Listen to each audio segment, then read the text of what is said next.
This is Lesley Chesterman, and I want to start off 2016 talking about food trends. But instead of looking forward right away, I want to look back at some of the food trends maybe we should leave behind. I chose a list of 15 food trends that are still on the scene or quite old. If there's one that really bothers me the most, it would have to be the balsamic vinegar zigzag. It was really big in the 90s and it seems to be dying a slow death. I still see it today. Here it's on a plate with Dover sole. Dover sole and balsamic vinegar have nothing to do with each other. It's a silly food trend. It's time for it to go.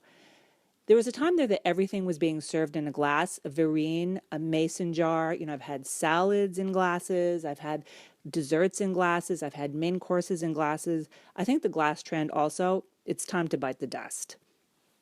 Round food has been big for a long time. We see tartares that are shaped round. Chefs are putting things in ring molds, making them round, stacking them up. Here you see rigatoni bolognese. I see no reason why it should be round. It doesn't make the dish any better. Again, time for that one to go. Plates are always really, really trendy. I'm eating off square plates. I'm eating off a lot of rectangular plates.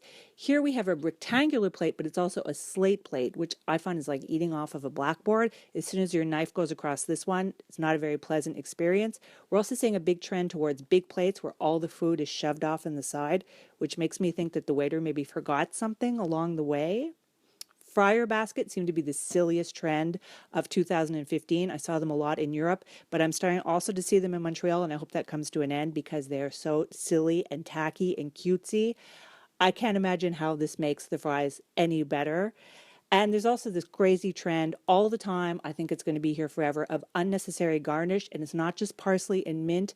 It's, rosemary sprigs coming out of the food. I still see that. Cocoa powder all over desserts and icing sugar all over desserts. Ugh, it's just the worst.